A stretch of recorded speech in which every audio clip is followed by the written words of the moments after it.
ዝግጁ ቦስ። እሺ የዛሬ ሚሽናችሁ ሰፈር ያስቸገረ ሰው አለ፣ እሱን ማስተካከል ነው። ምንም ችግር አለቃ። እዚህ እኮ ብዙ የሚስተካከል ነገር አለ እኮ፣ ብዙ ንፍጣም አለ እኮ እዚህ። ምንድነው አንተ አላረህም? ባለፈው ምንድነው ራስን እንደ ትልቅ ንቃፍ ያላል? ምንድነው አንተ አለቃ ፊት ስትሆን ነው እንዴ ጉልበትን ታውጣው? እዛ ብቻችንን ስትሆን አታናግረኝም እንዴ? ኧረ አንተ በእናትህ ስርዓት እባካችሁ፣ በስነ ስርዓት ስሩ። ጉሬላው ትመራለህ የሚሽን አመሰግናለሁ። አክብሮ አንተም አለቃ ምንም አይነት አሻራ ሳይገኝ እንዳልተጠራ አድርገውታ። አዎ ምንም አይነት አሻራ እንዳንተ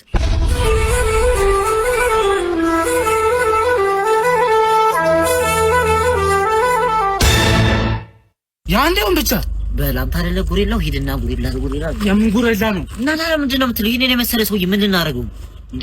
በቃ አየር ጋር ደውለን ሄሊኮፕተር እንዲልኩ አድርገን በመረብ ማጥመድ። በመረብ ካጠመድነው ማሰለምሻል ግብራን ደውረን በትራክተር ማሳረስ ይሻላል። ለማግረም እኮ አንድ ነገር እኮ አንድ ነገር ለማግረም ያሸንፋል። ሂደን እንኖረው የሚፈጥሩን ነገር ሰላም ነው እንዴ?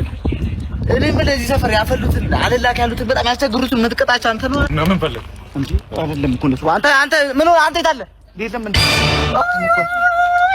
አሬ ይሄ ማማ ለሚቱ ልጅ አባ እንዳለ በቃ አውዲቃለው እንዳለ ፈንጣጣ ሁሉ አለበት። ይሄ በእናትህ ነው መድኃኒቱን አሁን ይሰጣል። አንተ እንደሚያከራይቷል ረግሉ እንኳን በሰላም ወጣ ቦዝን ራሱ መግደል ይላስከትልን